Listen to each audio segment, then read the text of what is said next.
ओम शांति। 20 जून 2023 के ईश्वरीय महावाक्य मुरली के मुख्य पॉइंट सुने। शिव परमपिता परमात्मा शिव बाबा ने कहा, मेरे मीठे मीठे रूहानी बच्चे, प्यारे प्यारे लाडले बच्चे, अब यह पुरानी दुनिया जो कलयुगी की है और अपना पुराना हिसाब, शरीर का हिसाब किताब सब कुछ मेरे हवाले कर दो और तुम गृहस्थ व्यवहार में रहते हुए पिछले में जो भी गलती देह से विकार रूपी कर्मों को से ममत्व और देह से ममत्व मिटा दो। बच्चों, ऐसा समझो, इस दुनिया में हमारा कुछ भी नहीं है, हमारा शरीर भी हमारा नहीं है। इस दुनिया में हमें किसी ने भेजा है, वो कोई भी नहीं जानता हम कितने दिन मेहमानी करने आए हैं। ब्रह्मा ने कहा, बस यही समझो कि कुछ भी हमारा नहीं है। यह जो कुछ भी है सब कुछ शिव बाबा का ही है। फिर तुम्हारा शिव बाबा भी कहेंगे, अच्छा बच्चे, अब तुम ही टेस्टी होकर संभालो। बस बच्चों, बुद्धि में रहे कि हम शिव बाबा की भंडारी से अपना शरीर निर्वाह करते हैं। ऐसे बच्चों अपने को समझो, ऐसे तुम जैसे बच्चों जो ज्ञान सुनकर शिव बाप की श्रीमत पर चलकर अपने अच्छे अच्छे घर गृहस्थ में रहकर पवित्र बनते हैं, तो बच्चों कभी भी किसी की बुराई और क्रोध नहीं करना है। अच्छे से अपने शरीर भूलकर अपने को आत्मा और बाप शिव परमात्मा साथ में समझना है।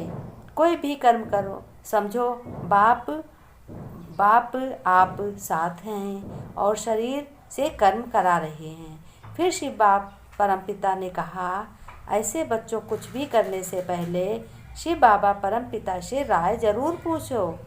जीते जी मरना इसी को कहा जाता है। जो किसी कार्य करते हुए अपनी मन बुद्धि से बाबा से राय लो। फिर शिव बाबा परमपिता ने कहा, इतनी कमाई कर लो बच्चों, जो सतयुग में 21 जन्म तुम सुखी रहो, खूब भरे चुरे रहो, धन भी से भी खुशी रहो और धन से भी सुखी रहो और सब जेवरों से भी सुखी रहो। इसमें कोई अंधश्रद्धा की बात नहीं। यहाँ मैं तुमको शिव सत्य बैठ यानी मैं ही तुम्हें बच्चों को पढ़ाऊँ। बाबा ने कहा कि तुम पढ़ाता हूँ, और बाबा ने कहा ये सब मैं ही तुम्हें पढ़ाता हूँ, मैं ही तुम्हें बताता हूँ, यह ज्ञान सुनाता मैं ही तुम्हें हूँ। और बच्चों, यह ज्ञान जो सुनते हो तो ये तुम्हारा लक्ष्य सोप है। उस साबुन से, वो जो सोप से तुम नहाते हो उससे शरीर की दुर्गंध जाती है, और यह तुम्हारा लक्ष्य सोप है जो ज्ञान सुनते हो, इससे तुम्हारी मन बुद्धि स्वच्छ होती है। ये है ज्ञान सोप। तो बाबा ने आज दिया है लक्ष्य सोप, ज्ञान लक्ष्य सोप दिया है जिससे तुम पवित्र बनते हो। फिर ब्रह्मा ने कहा, देखो शिव परमपिता कितना बड़ा सेठ है। अब ब्रह्मा दादा ने भी अपने पिता की सेवा की, तो वो भी, उनके पिता भी, ब्रह्मा के पिता कौन है, वो भी शिव परमपिता परमात्मा है। तो तुम्हारा भी पिता परमपिता परमात्मा हो, तो तुम ब्रह्मा और तुम क्या हो गए, ब्रह्मदेव हैं, वो परमपिता हैं। तो सब देवात्माएं जितनी हैं तो आपस में भाई भाई हो गई। तो वो समझा रहे हैं, कह रहे हैं, देखो बच्चों, हमने भी अपने पिता की श्रीमत पर चले तो उन्होंने पुस्तक हमारे हाथ में दे दी।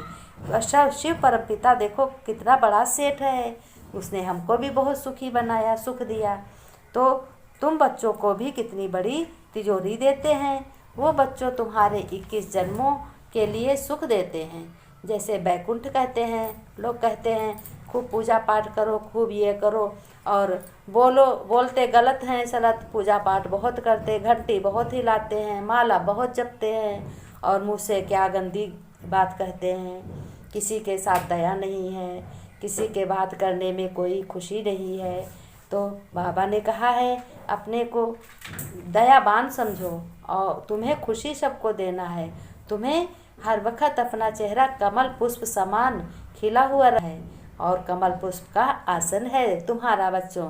तो याद है, सबसे बड़ी और सबसे अच्छी प्राइज और लास्ट में शिव परमपिता परमात्मा एक तो है। मेरे बारिश बच्चे, शिव परमपिता परमात्मा को कहा है ब्रह्मा ने कि आज पिताजी देखो अपने बच्चों को कितनी बड़ी गिफ्ट प्राइस दे रहे हैं कि 21 जन्मों के लिए वैकुंठ मिलेगा और सुख शांति से रहोगे, शांति भी भरपूर होगी।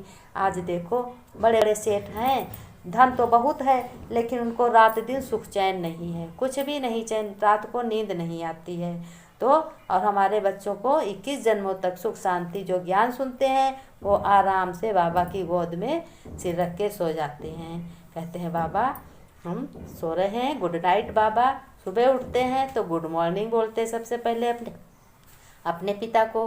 और लास्ट में शिव परम पिता परमात्मा ने कहा, देखो बच्चों, एक तो है मेरे वारिस बच्चे जो अपनी आत्मा समझ से कार्य करते हैं, यानी आत्मा शरीर से कर्म कराती है, अपने को समझते हैं मैं कर्म शरीर द्वारा कर्म कर रहा हूँ और आत्मा कराने वाली है, हमारा शरीर निमित्त है। जो यह समझते हैं उसको कहा जाता है जीते जी मरना। वो हमारे सगे बच्चे हैं।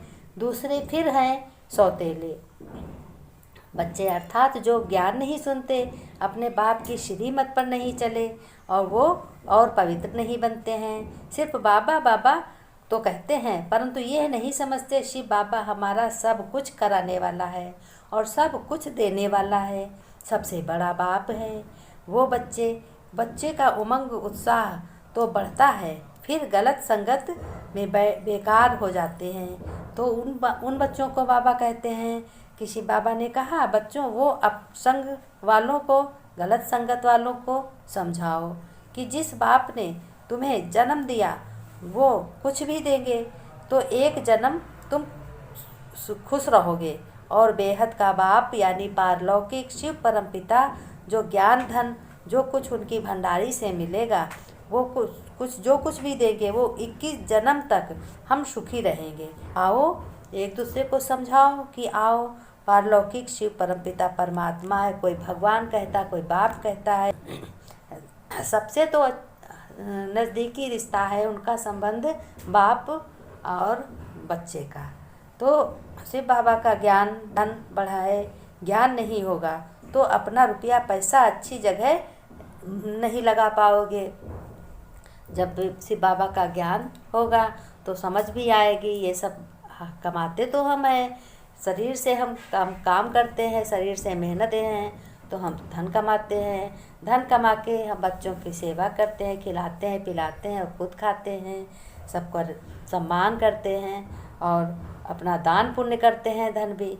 लेकिन वो सुख एक ही जन्म के लिए है और ज्ञान सुख ज्ञान धन वो 21 जन्मों के लिए है। इसलिए शिव बाबा का ज्ञान सुनकर समझदार बनो।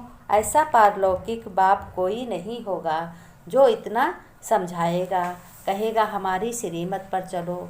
वो तो सभी विश्व में जितनी भी आत्माएं हैं सभी का बाप है, लेकिन समझता कोई नहीं है कि हमारा ये बाप है। आज तुम बच्चे उन्हीं के बच्चे हो।